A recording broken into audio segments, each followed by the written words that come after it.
Pessoal, boa tarde para todo mundo. Hoje a gente está aqui mais no Zapters Podcast, me apresentando. Sou a Carla, head de processo de qualidade aqui das Zapters. Passar para o próximo aí, Caio. Opa, meu nome é Caio, sou PO aqui das Apps também, trabalhando em alguns projetos aqui. Olá, pessoal, boa tarde. Sejam bem-vindos de novo no nosso podcast. Eu sou a Débora e também sou PO no nosso cliente de e-commerce. Olá, pessoal, tudo bem? Eu sou Eduardo, sou QA. Trabalho atualmente no time da Altar, mas já trabalhei antes em outro cliente nosso aqui, que é o Porto Bank. Olá, pessoal. Meu nome é Juliana. Trabalho como PO aqui nas Apps, no projeto Alocado em Cliente, num projeto bancário. Olá, pessoal. Eu sou Karina, sou analista de qualidade aqui nas Apps e atuo no projeto da Porto Bank. Olá, pessoal. Meu nome é Vitor, sou desenvolvedor aqui das Apps, mais voltado para o front-end. Então, estou aqui no projeto da Altar. Boa, pessoal. Hoje o nosso tema aqui que a gente vai discutir é sobre refinamento. Então, eu já queria começar com uma pergunta aqui. Nos lugares que vocês trabalharam, já aconteceu de não ter refinamento e já ir direto pro como se diz? Como que chama aquela palavra de... Go Horse? Isso, Go Horse. Eu ia falar matadouro, assim. Valendo! Já trabalharam em algum lugar que não existia refinamento? Eu acho que eu vou só falar algumas experiências que eu já tive. Zero refinamento, eu não tive em nenhum lugar assim. Mas só para dizer que teve refinamento, eles, sabe, joga lá uma demanda só para dizer que teve refinamento e faz de qualquer jeito, que às vezes era até melhor nem ter tido, né? Porque cria uma expectativa que não é atendida e causa um transtorno bem maior quando isso acontece.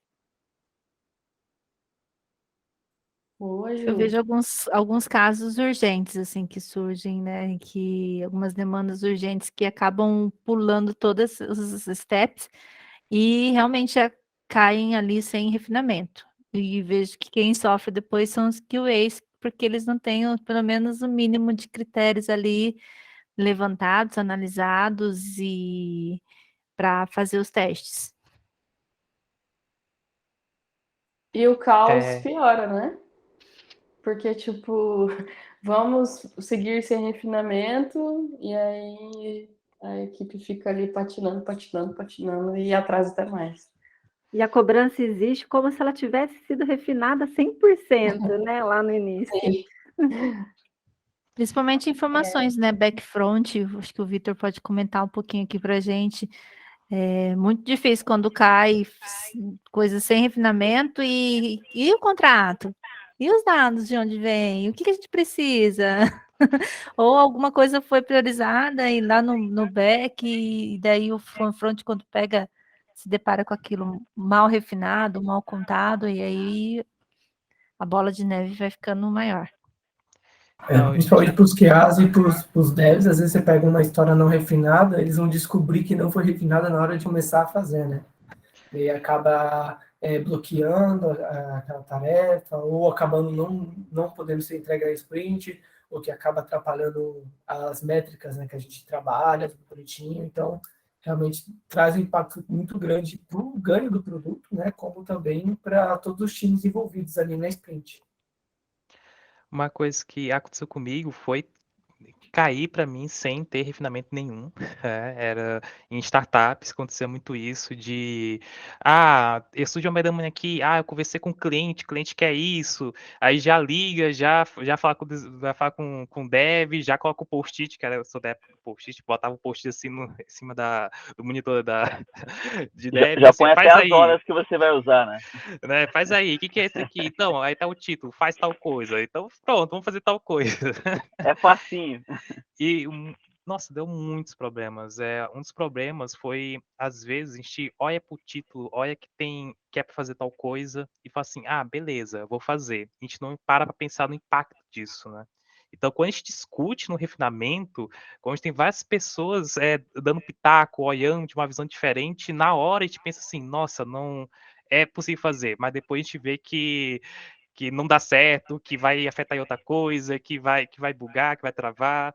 Então já aconteceu situações, né? E já aconteceu situações, inclusive, de não ter refinamento, em que eu olho pro título, eu entendo uma coisa, meio que eu entendo a mesma coisa que eu, e que a gente faz, e na hora que chega, e na hora que tá lá tudo bonitinho, já tá em homologação, fala assim, não, mas não era isso que eu queria. Então, né? Foi isso que eu entendi. Eu passei algo Principalmente no parecido, título. Vic. Oi? Eu passei algo parecido. Então, né? Então, já Eu, teve. eu trabalhava numa empresa de e-commerce lá e a gente tinha que implantar um antifraude de um fornecedor externo. E no refinamento, beleza, vai ser tudo maravilhoso, conforme a cadernetinha deles lá. Aí, quando chegou no meio da sprint, a gente descobriu que não era nada daquilo. Mesmo tendo feito o refinamento, não era nada daquilo. Aí, tipo, aí sentamos com o arquiteto lá e o PO, começamos a desenhar, assim, eles usavam umas, umas telas de vidro, assim, pra gente escrever com canetinha na sala de reuniões, e aí, nossa, foi acho que umas 4 telas, tinha que tirar foto, apagar e escrever de novo, várias vezes, e aí atrasou, ainda conseguimos entregar, mas foi, tipo assim, atrasando um dia a entrega. Mas é complicado quando você não tem esse entendimento e depois descobre o que era para fazer. Outra questão do refinamento que já passei foi a questão do. Ah, vamos implementar porque o cliente está pedindo. Então a gente implementa várias coisas. Depois a gente colocou o Google Analytics, colocou o Tag Manager, o mapa de calor, e viu que muitas coisas que a gente fazia no Google Horse, né? Muitas coisas nem usadas, né? Não tinha nenhum trabalho de UX, não tinha nenhum. Só faz e chegava lá, ninguém nunca usou. Então tinha tela que O famoso fazer praticamente por achismo, né, Victor?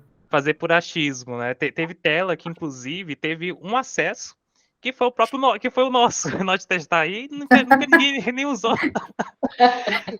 Por isso que Foi, é importante no então, refinamento ter essa questão, né? Porque no refinamento, além de você detalhar ali o que você precisa, né? Que tá precisando mesmo ser criado, ele também prioriza, né? Então a gente vê o que vai ser mesmo usado, consegue dar prioridade. No caso, eu que sou analista de qualidade, quando eu vejo lá vários tickets, vamos dizer assim, ou várias tarefas, eu já penso logo o que é prioridade aqui, né? Porque geralmente a gente trabalha atendendo casos também. Então, você fazer uma análise dessa, vou pensar no board, né? Que está lá sem prioridades ou com uma prioridade, um refinamento que não foi feito, né? Porque se você detalha o que você precisa, você detalha a prioridade. Então, quando não tem isso, a gente também fica sem norte lá na parte da qualidade, né? E quando você tem um bom refinamento, você consegue priorizar os testes, você consegue fazer um trabalho melhor, né? Tudo bem feito fica mais, traz resultados melhores, né? Direciona melhor, é mais rápido. Eu já trabalhei nos dois cenários. Eu já trabalhei em cenários de empresas que têm muito controle, bastante controle, refinamento, que eu digo assim, impecável, porque eram projetos de alto risco, o impacto, assim, era muito alto. Por exemplo, eu vou citar nomes aqui, tá, gente? Ministério da Saúde, então, são projetos que você errar, você pode ter perda de vida ali. Então, você não pode errar. Então, o refinamento é essencial, é crucial, e o analista de qualidade estava ali junto para atuar antes mesmo de ser desenvolvido, porque a gente tem que estar prevendo o máximo de situações possíveis que podem ocorrer ali e ter certeza do que precisa ser desenvolvido para gerar o resultado correto, né? Então, e nós, como analistas de qualidade, testar. Então, a gente precisava tanto desse detalhamento do que precisava ser desenvolvido, bem feito, quanto também dessa prioridade para caso o cronograma estivesse muito apertado, o que nós deveríamos realmente entregar ali e focar nos testes, né? Então, é uma avalanche de coisas que impactam aí um não refinamento ou um bom refinamento. Ele é basicamente a falta do refinamento impacta em retrabalho, retrabalho impacta em custo, né? E às vezes pode ter consequências até mais sérias, né? Igual o exemplo que você trouxe, né, cara? E por que, a opinião de vocês, por que o refinamento não é uma cerimônia obrigatória no guia do Scrum, por exemplo?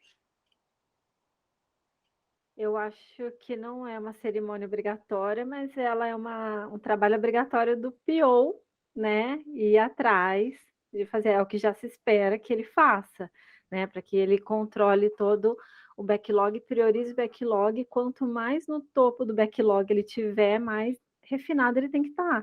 E isso é a garantia que o PO tem que dar para o time de desenvolvimento. Eu entendo que seja por isso.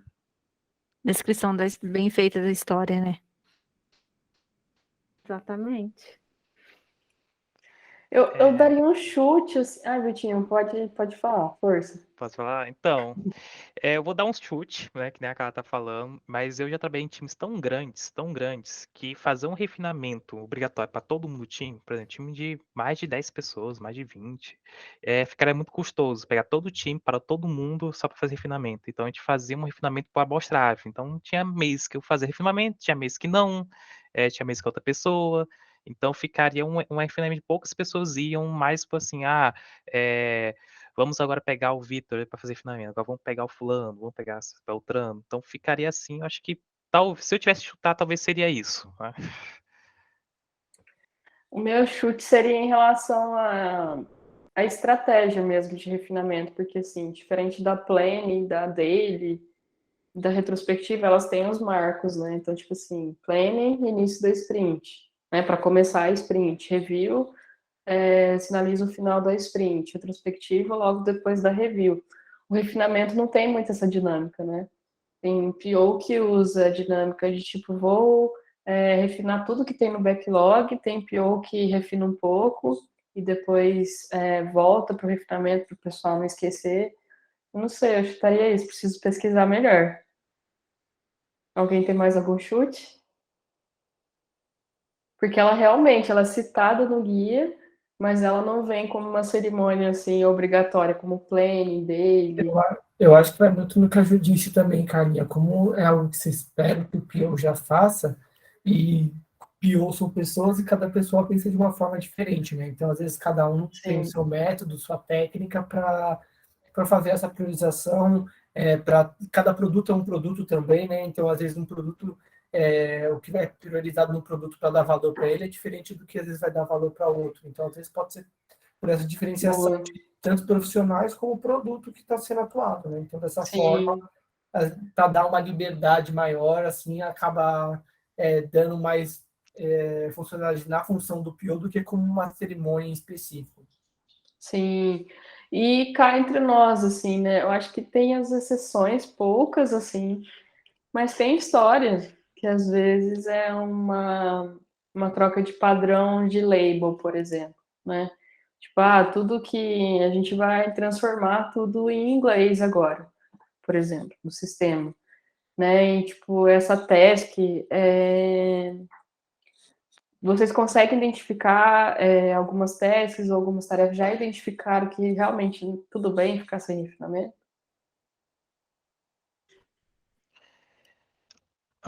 Já identifiquei em tasks tudo bem no refinamento, foi mais a questão assim, vamos fazer uma landing page para o pessoal do marketing, então mais ou menos vamos pegar o que o marketing quer e fazer essa telinha. Já teve, mas voltando um pouco do ponto do Caio e da Juliana sobre refinamento, eu não sei se esse ponto, só o papel do PO é legal, porque já que são situações que eu tenho refinado pelo PO, né? Então o PO refinou um backlog excelente, só que eu precisava de um refinamento técnico sobre esse backlog, porque tem um alto impacto ou na questão dos testes ou na questão da arquitetura do desenvolvimento. Então, às vezes, o backlog tá tão refinado, beleza, dá para implementar, tá legal, tá legal. Só que, mas eu preciso criar tabelas novas no banco de dados, eu preciso fazer um sistema de fila, preciso ver com o pessoal de QA, porque às vezes eu tô trabalhando com múltiplos sistemas, então existe aquela figura do QA, de homologação, o QA leader que cuida de vários projetos ao mesmo tempo, e às vezes tem um impacto muito grande para essas pessoas. Então, eu acho que é mais do caso a caso, sabe? Tipo, tem casos que beleza, o PO consegue refinar uma história inteira e entregar para o time de desenvolvimento, e tem casos que eu acho que precisa de um refinamento não só com os desenvolvimentos, mas também com o pessoal de qualidade. Parte técnica, né, Exatamente. Vitor? Principalmente quando você trabalha com times que não fazem 100% da tarefa. Eu já trabalhei em projetos, por exemplo, que uma empresa faz o front e outra empresa faz o back. Então, para você fazer aquela tarefa no front, você tem que garantir que o back-end já está entregando tudo que você precisa. Então, é muito importante ter esse refinamento técnico, que nem o Vitor comentou, dos desenvolvedores com o arquiteto para verificar, realmente, eu vou precisar, para fazer esse desenvolvimento, eu preciso disso, voltando do back-end. Está me retornando? Está correto? Então, fazer toda essa análise para não chegar no meio da sprint, não consigo finalizar porque o back-end não está me entregando da forma que era esperado, que não acontece quando o time tem o back e o front na mesma squad, né? Porque aí eles se conversam e o back sabe que tem que entregar aquilo para o front poder fazer a parte dele. Mas quando são empresas separadas fazendo isso, eu acho que o refinamento técnico é primordial, mesmo não fazendo parte da cerimônia. Sim, e a gente tem que tomar muito cuidado porque tem lugares que ainda usam o termo de user story de front e user story de back, né? Exatamente. E a gente tem que ficar muito atento nisso porque não existe. Então a user story ela é única, o back olha para ela e faz o refinamento, né, de back daquela história, mas a história é a mesma, e o front é a mesma coisa. Até porque quando a gente tem a separação, pode ser que na hora da integração as coisas não conversem bem, né? Então, a gente tem que deixar isso sempre no nosso radar. Uma pergunta aqui direcionada mais para os POs, depois eu vou causar um pouquinho, vou perguntar a opinião do time de desenvolvimento, com os QAs aqui, com o Dev, o Vitinho. Vocês, PO, como que é a dinâmica que vocês usam hoje? Assim, vocês refinam, enquanto tem item no backlog, vocês refinam tudo? Ou refina um pouco, espera o time chegar um pouco mais próximo das sprints lá e faz de volta o refinamento? Porque não tem um certo e um errado, né? Qual é a prática de vocês? Uma experiência que eu tive, né? Refinar o backlog inteiro é impossível, porque eu trabalhei numa empresa que tinha um RP gigantesco, por exemplo, e ela estava evoluindo o sistema. Então, assim, um backlog era imensurável, de tão grande que era. Então, a gente fazia um plano de produto para um determinado tempo, de período de entrega, e aí, a partir daí, a gente tinha as priorizações dentro desse período e a gente tinha que ter priorizado aquelas atividades para conseguir entregar nas datas de cada uma daquelas sprints, né? Tipo Mas release, né? Vocês tipo mapeavam release. release e aí Então, fazia o assim, refinamento da release. exatamente, aquela release, aquela sprint que vai começar a semana que vem, vai necessitar dessas atividades. Então, essas que a gente tem que estar no máximo detalhada para começar o desenvolvimento. Aí, enquanto o time está trabalhando naquele desenvolvimento, você já está refinando os próximos. Se de repente for o tamanho das histórias, por exemplo, você conseguiu quebrar os grandes épicos, porque inicialmente elas estão em épicos, né? Muito, muito grandes. Aí você começa a quebrar as histórias, e aí você vai conseguindo se desenvolver até o dia que chega a próxima planning, beleza, você vai indo embora. Só que também você tem que tomar cuidado para você não deixar tudo muito refinado, de coisas que vão ser muito lá na frente, e você muda tudo aqui em cima e você perde tudo aquilo que você fez, né? Então, não é legal também você ter, vamos falar assim, eu tenho um backlog de 2 anos refinado, totalmente pronto, só que em 2 anos, hoje em dia, as coisas mudam muito rápido. Então, daqui a pouco não serve mais, é outra tecnologia que você vai usar, outro formato, né? Não quero mais aquilo, isso não faz mais sentido. Então, é sempre também um bom senso, né? O que é aquilo que até onde você vai refinar isso. Outro ponto depende muito da demanda e do momento do produto, né? Às vezes o produto está em construção de MVP, e realmente você tem milhares de ideias para agregar valor para aquele produto, às vezes o produto está mais em fase de manutenção, de melhorias, que aí você de fato nem tem como ter um backlog sempre estruturado de 2 anos, ou que seja de 4 ou 5 sprints, porque você já está fazendo estudos de UX, estudo com o cliente que já está em produção, para você entender o que ele está precisando naquele momento, o que vai gerar mais valor naquele momento para aquele cliente. Mas geralmente, nesses momentos de produto, é legal sempre você ter um backlog para 1, 2 sprints ali meio que refinado, pode não estar 100%, mas meio que pronto, porque às vezes a prioridade pode acabar mudando, pode subir, pode descer, e aí você tem que fazer alguma modificação. Mas é sempre importante que mesmo você tendo algo refinado, antes de você colocar numa planning ou num refinamento técnico que a gente comentou, sempre você olhar, ver se não mudou alguma coisa, se não, com as pesquisas que você fez com o cliente que você está, se não mudou algum critério, se não tem algum critério que você possa vir a adicionar. Mas eu concordo com a Ju, acho que um backlog priorizado 100% refinado de muito tempo, ele acaba perdendo a essência dele, né, Ju? Sim. Muito bom. E vocês, Vitinho, Edu, Karina, tem algum exemplo assim de que, sei lá, esqueceu que já foi refinada essa história de tanto tempo que foi o refinamento? Ah, cara, Posso dar o pode. pitaco? Pode dar o pitaco. Então, assim, nessa experiência que eu tive com o e-commerce lá, a gente até ajudava junto com os POs, porque assim, eles tinham alguns desenvolvimentos que eles vendiam, sabe? Por exemplo, alguns métodos de pagamento, algumas integrações com métodos de logística, com um cara que faz um tipo de vitrine diferente, e aí vai. Então, aí eles tinham, assim, um backlog, pelo menos para 3 sprints ali. Daria como eram sprints um pouco maiores, de 3 semanas, dava aí uns 2, 3 meses aí prontos, né? E algumas coisas para o futuro que depois eram rearranjados conforme a grana e o tempo. Então era diferente, assim. Só que assim, chegava a bastante.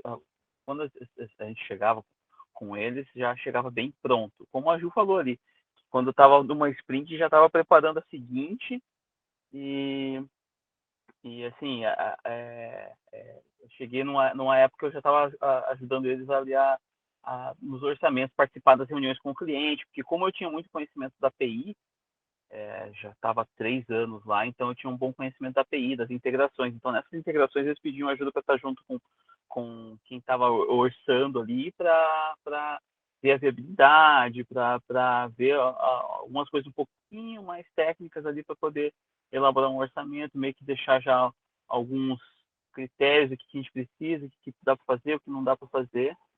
Era assim essa dinâmica aí, entendeu? Tinha assim pronto, mas não igual a Ju falou, não tem como você fazer 2 anos lá e não mudar nada.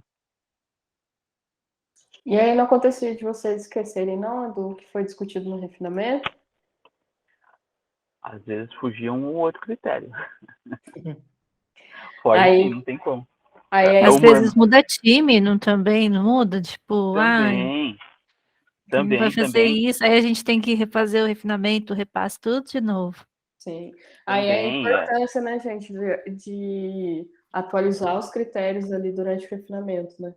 Ô, Ju, eu e a Ju vivemos uma experiência aqui no cliente em conjunto que isso aconteceu. A gente ia lançar um produto, fizeram uma semana de planning, basicamente, né, Ju, de refinamento ali para ver história, escrever história, pontuar a história. E aí depois, quando foi colocar nas sprints, dividindo por prioridade, quando chegava na hora do time pegar, o time já nem lembrava mais por que tinha dado aquela nota, o que tinha que fazer ali, se era aquilo mesmo. E é isso que a Thaís falou, que a rotatividade de dev, o dev que está agora não faz parte daquele refinamento, daquela nota que foi dada, daquela estimativa. Então, para ele que agora vai fazer, é uma nota, uma estimativa totalmente diferente daquela que foi dada no passado, né? Então, também não tem muito por que você adiantar tanto por por essas limitações. Você não sabe quem vai estar no time pela rotatividade, você não sabe o momento do produto, enfim, N fatores. E também tipo, a gente não pode esquecer que o refinamento é um momento para a gente tirar as dúvidas e enriquecer as histórias, né? Então, assim, não adianta a gente só discutir, tipo assim, tchau, gente, a gente discutiu, todo mundo entendeu. Então, assim, a partir do momento que gerou dúvida, é sinal que algum detalhe precisa ter na história para aquela dúvida ser sanada. Então, assim, essas questões, né, de, tipo, lembrar e tal, talvez, assim, o problema nem foi a dinâmica de antecipar 2, 3 meses de refinamento, mas talvez de não atualizar o que a história precisava ali, né? Eu digo que a história só está completa depois do refinamento. Já deixo claro para todo mundo. Olha, a gente só vai a história a gente já está completa com todos os pontos depois que a gente refinou ela em conjunto aqui, todas as E frentes. sempre tem que ficar um ali, não, vamos anotar, né? Porque às vezes a discussão fica tão calorosa, você fica ali discutindo, todo mundo perguntando, aí você fala assim, vamos passar para o próximo. Na verdade, o requisito ficou da forma como que estava. Então vai meio que por água abaixo, né? Um ponto que eu vejo que é difícil também lidar com os times, principalmente quando o time é muito grande e trabalhar muito em cima de refinamentos, né, antecipadamente, é de tempo também, né? Porque o time precisa de tempo para refinar e depois ele precisa do tempo para implementar o que foi refinado. Se a gente ficar também muito no box, né, no time box de refinamento, o time também é prejudicado com isso. Eu acho que a questão é anotar. É tudo que você faz no refinamento, já anotar, já deixar tudo pronto. Eu tenho exemplos bons e maus sobre Na isso. história, né, Vitinho? Na também. história. Tem que fazer história. Teve refinamentos que a gente fez, tipo, meses, sei lá, em um time específico, e aí a gente, praticamente, quando foi pegar, a gente anotou, a gente esqueceu tudo, que tinha refinado de novo, que a gente esqueceu tudo, nem sabia o que tá acontecendo, né? Então já refez. E teve um exemplo muito bom que a gente refinou uma task, essa task foi despriorizar, esse backlog todo foi despriorizado, passou esses 3 ou 4 meses, pelo fato de já ter tudo no Confluence, tudo já anotadinho, tudo já com a especificação técnica, com Swagger, com tudo certinho, já fui lá, vamos ler, o que se trata isso? Vamos pegar para fazer? Vamos ler. Então lemos lá, tá, agora lembrei, tudo certo, então a questão mesmo, eu acho que é anotar, né? Eu acho que se pegar para anotar, se pegar para escrever, não deixar, tipo, quando ainda tá fresquinho na mente, depois do refinamento, acho que esse que é o ponto ideal. Frase, nunca deixe para amanhã o que você pode fazer hoje. O Vitor falou exatamente uma das experiências, muitas das experiências que eu tive, né? E eu sou uma daquelas que gosta muito de escrever e que sou dependente praticamente da escrita, assim, porque eu tenho uma memória não muito boa, então eu esqueço fácil as coisas.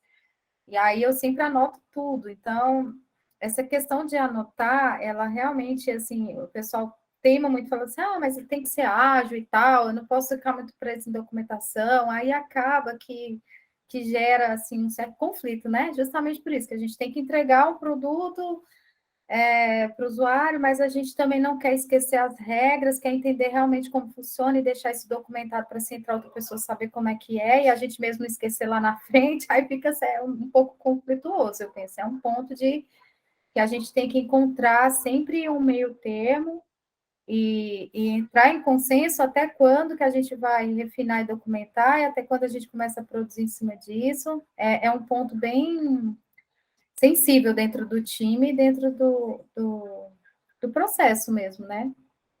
Sim. É um ponto que toda a equipe que eu trabalhei foi bastante...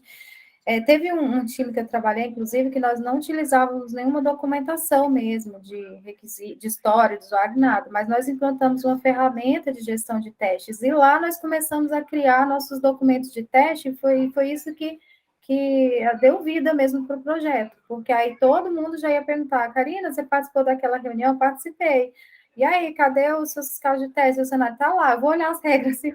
Beleza, olha lá as regras e tal. Então, aí fica um documento vivo. Então, às vezes, a gente definir bem assim, onde vai documentar e como o importante é documentar de alguma maneira, né? Ter um tempinho ali para documentar mesmo, para não esquecer. Porque senão não adianta nada, né, gente, refinar. E centralizar, né, na história. Eu sempre perdi centralizar, né? também. Vamos fazer esse detalhe aqui, mas vou anotar, sei lá, na documentação paralela do produto. Aí já perde meio que o foco ali. Tem que ter um foco. Onde vai ser armazenada essas informações Sim, da história aqui? Então, no nosso caso lá, nós definimos lá na ferramenta de gestão de testes. Pronto, não tinha outro lugar. Então, todo mundo que queria sim. saber da história X entrava lá na ferramenta nossa de teste e via. Então, estava legal, né? Mas pode ser em qualquer lugar, mas penso que tem, é um ponto importante mesmo. Sim. Agora, pessoal, tipo assim, de apoio ali no refinamento, tanto do time de desenvolvimento, como que ele pode enriquecer a cerimônia de refinamento, e também se vocês, como POs, assim, já utilizaram alguma ferramenta paralela para poder ajudar numa explicação, assim, mais troca de experiência mesmo. Acho que o Figma ajuda bastante, viu, Caninha? O Figma, o Miro, às vezes você mostrando para o pessoal ali um fluxo de negócio, tipo com... Nossa, tela, quando tem história que envolve front-end, não tem tela, não tem eu como. sofro. Eu sofro. Então, eu acho que o Figma, o Miro ajuda bastante você entender o fluxo de negócio, mas eu acho que você não ter nem pelo menos um protótipo, uma ideia para você apresentar ali o que o usuário vai ter que fazer, fica para o dev fica muito não sei se é a palavra, fica meio Abstrato, né? exato, abstrato, tanto para o dev quanto para o QA, porque o QA ali, na hora que ele vê as imagens, ele consegue meio que pensar nos cenários, pô, o que eu posso fazer como usuário, o que eu posso tentar fazer. Então, quando você não mostra nem a tela, não mostra nada, fica complicado você fazer algum tipo de refinamento ou pedir ajuda do próprio devs e QA, né? E a ajuda do dev e do QA ali é 100% importante para fazer esse refinamento fino da história, né? Porque a gente comprou uma pessoa, então você está com uma visão. Muitas vezes você não lembra, você não consegue lembrar de tudo, e você mostrando para pessoas de visões diferentes, de áreas diferentes, você acaba tendo esse feedback e, putz, é verdade, eu não tinha pensado nisso, né? Aí você vai, coloca critérios a mais sobre isso, conversa, debate para tentar achar soluções ali, para justamente evitar aquilo que é ter impedimentos na hora da sprint, né? Que é o que a gente não quer. Mesmo quando não tem um UX, né, no time, e você tem o front para entregar, a gente pode fazer aquele desenho wireframe, né, que a gente fala, que não precisa de estar lindo, maravilhoso, mas nem que seja no papel de pão, Dá uma que não ideia, né? precisa de desenhar. Assim, gente, elucidar, né, mesmo, porque às vezes são tantas palavras numa história que você fica tão perdido de ler que você começou a ler, quando você terminou, você já esqueceu tudo. E aí aquilo tudo tá tudo numa tela com botões, fluxos ali, que é muito mais rápido de se entender, né? E não precisa de estar no modelo, como é que fala? Quando você, no modelo final, né? Você só faz um desenho ali só Handoff, para né? Então, isso já ajuda bastante, nem que você também tenha que desenhar um fluxo simples, setinha vai para lá, vai para cá, sobe e desce também. Não precisa de falar, nossa, mas eu nem sei. Vai naquele O page tá aí para para isso, trazer para à aquele. tona no UX que vive dentro de você. Foi a primeira coisa que a gente aprendeu a mexer no Windows, né? Lá no passado, então todo mundo sabe fazer isso. Eu acho que ser simples também, né? Não precisa também de fazer. Nossa, mas hoje, na atualidade, as pessoas usam isso quer florear tanto, que aí, por fim, você não sabe nem como Sim. demonstrar. Não sai do simples. lugar, né? Não Às sai vezes do a gente lugar. fica buscando a perfeição e vai procrastinando porque a gente quer a perfeição e Se for Exato. algum refinamento ainda muito inicial, ainda não sei se isso existe. Uma dúvida aqui. Em algum, já tive experiência de tratar dessa forma. Tipo um discovery primeiro, sabe? Um primeiro papo sobre o negócio, um primeiro refinamento e alinhamento sobre um tema. Eu gosto muito de mapa mental. Daí a gente vai puxar, nossa, ali você puxa de gosto também. tudo.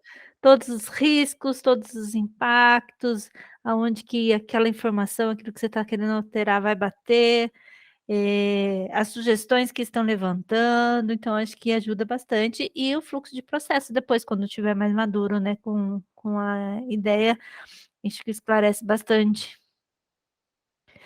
Como a gente falou do front, né? O front precisa muito da tela e o back precisa muito do fluxo do processo. Isso é um ponto Sim. que eles cobram bastante. As entradas e saídas, né? Quantas Uhum. vezes, assim, a gente só lendo uma história para o time técnico, não, tranquilo, fazer assim. Aí você mostra uma tela e tem que mudar a estrutura do banco de dados, a engenharia tem que ser alterada por conta de como você quer a apresentação da tela. Então, não é tão simples assim não ter uma tela, né? Tem bastante impacto. Sim, eu vou até provocar aqui o Vitinho, a Karina e o Edu, porque eu perguntei, né, como que o time pode colaborar para a eficiência do refinamento. Então, E eu ia falar justamente isso. Vocês sabem por que vocês estão aqui? acho que justamente nessa parte, né? Geralmente, Carla, quando eu vou tentar colaborar com o refinamento, eu faço duas técnicazinhas, né? Uma é do 5W2H, que é você perguntar o quê, por quê, quando, como. Porque nesse exercício que eu faço tudo aí, já faço tantas vezes que eu até fico até automático. Que eu consigo, na hora, eu não vejo nada. Aí que a Juliana falou, tá fácil, tá tranquilo, mas às vezes fazendo essas perguntas eu descubro um ponto. Opa, tem um ponto. Aí eu gosto de fazer 5W2H. E geralmente, quando é uma coisa assim muito nova, uma tecnologia muito assim, a gente vai usar uma tecnologia X, a gente vai usar uma lib tal. Aí eu gosto de fazer o SWOT, né? Que é levantar os pontos fortes e fracos. Vou dar um exemplo disso, que passei uma vez, foi implementar o PWA. Então, o que é PWA? O povo não sabe. É Proxy Website, né? Application, que é. Vocês estão vendo, né, gente? Por que o Vitinho foi convidado, né? Vitinho, o Edu, a Karina. Né? Não, Uau! mas aí. Não, por quê? Por que levantar esses pontos fortes e fracos do PWA, que é basicamente você ter um aplicativo web com uma abordagem mais nativa? Porque às vezes o cliente acha que o PWA é a solução de tudo, que ele vai gastar muito pouco, que ele vai fazer praticamente um aplicativo nativo e isso vai ser para ele. Mas existem pontos negativos e pontos positivos. E a gente tem que levantar para ele e falar assim: olha, o PWA funciona bem com isso, mas ele não funciona bem com isso. É isso mesmo que você quer? Você quer um PWA ou você quer um aplicativo nativo? Aí ele fica assim: opa, então vamos ver. Não, realmente, quer o PWA. Não, realmente eu vou para um aplicativo nativo. E às vezes fica tanto na dúvida, não só o cliente como o time, que geralmente a gente em algumas sprints a gente faz uma POCzinha, né? A gente cria uma aplicaçãozinha meio simples, assim, só para demonstrativo, só de teste, para ver se vai funcionar ou não. E aí o cliente, agora sim tirei minha dúvida, é isso que eu quero. Então, geralmente eu gosto de fazer isso. Seu Eu Eduardo, a fiquei Karina. sabendo também, eu fiquei sabendo que vocês, é um dos motivos também, que vocês perguntam pra caramba, né? Vocês três. Quem nunca, né? E como é que, Assim, eu vocês... falo. Então, é por isso que vocês estão aqui, né? Eu não sei se vocês sabiam, mas é porque vocês foram recomendados mesmo de como colaboradores aí essenciais de refinamento. Eu queria que vocês Eu passassem até uma dica, assim, para o pessoal de desenvolvimento, assim, porque que na hora ali vocês conseguem, o Vitinho já passou algumas estratégias aqui, mas tem alguma outra, do tipo olhar a história antes, ou é ali mesmo a concentração? Eu gostei do que a Débora falou ali de mapa mental, porque eu usei isso lá atrás, lá quando eu estava em outra experiência minha profissional, e eu trouxe isso agora para a gente no cliente que a gente estava ali, bancário aqui das áreas. E daí isso ajudou a enxergar melhor ali a extensão que tinha toda uma regressão que a gente precisava rodar. Né? E ajuda você ver ali visualmente como fazer. Então, nesse caso, eu também faço sempre, eu gosto sempre de me planejar, então sou uma pessoa que trabalha bastante pensando, meu Deus, o que pode ser aqui, né? Então, eu gosto de chegar, depende bastante também do cenário, né? Tem cenário que a gente vive que não tem como planejar, beleza. Chega lá na hora, esse 5W meu é só um H, viu, Victor? Eu não pergunto o quanto custa, não. Eu só vou até o quanto, sabe? Eu vou 5W, um H, e dando a perguntar, né, gente? Mas para quê? Como? Quando que eu faço isso? Como? E pergunto, vou anotando, gosto muito de anotar. Então, isso já penso logo no mínimo de teste que eu poderia estar executando ali para pensar logo no meu, sei lá, no meu esforço, será que a cobertura está boa? Fazendo várias perguntas na hora, né, desse refinamento. Então, essas perguntas do 5W2H, que eu sou um H, ele que me possibilita mesmo derivar os meus testes e tudo mais. Aí vem várias outras perguntas durante o refinamento. Mas será, como que eu vou executar isso? Então, tudo englobou no que você falou, nessa técnica, no 5W2H. E aí, daí, a gente já sai com vários casos de teste na mente, como que a gente pode gerar aquela massa, o que a gente precisa para testar, como que a gente pode, se a complexidade disso também, porque às vezes para desenvolver uma, para testar é outra, né? Porque isso daí é um ponto que pega bastante no refinamento, é entender que tem.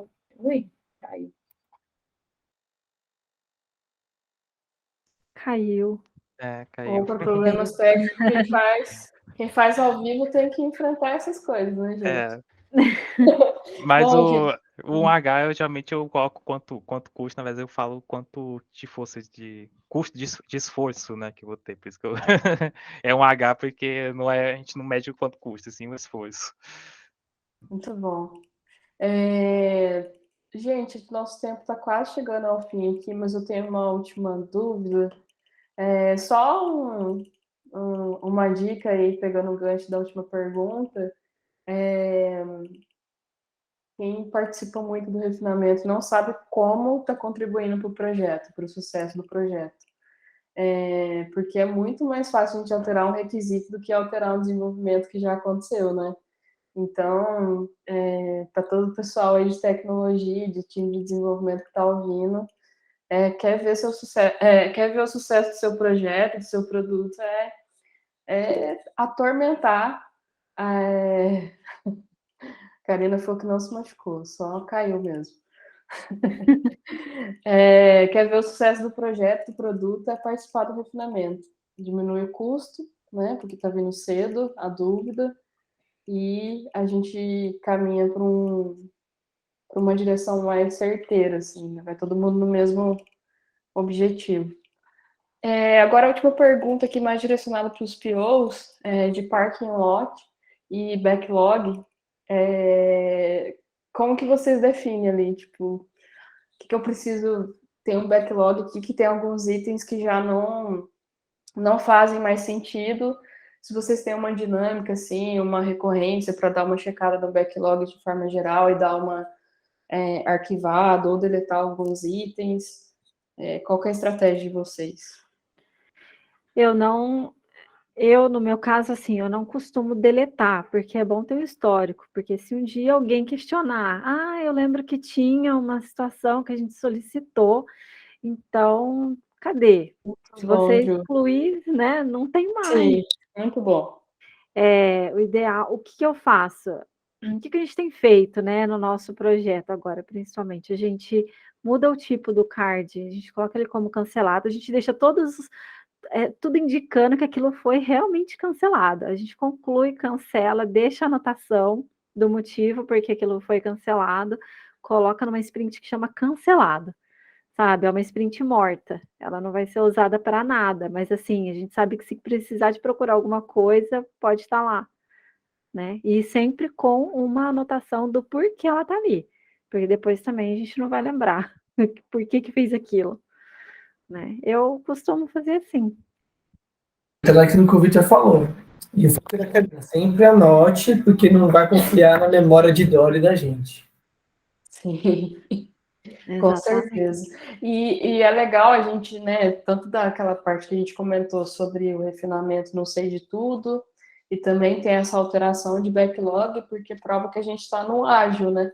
A gente está entregando fatias e incrementos, e não só, tipo, até porque se a gente refinar tudo e deixar aquilo marcado em pedra, a gente volta para o cascata, né? Sim.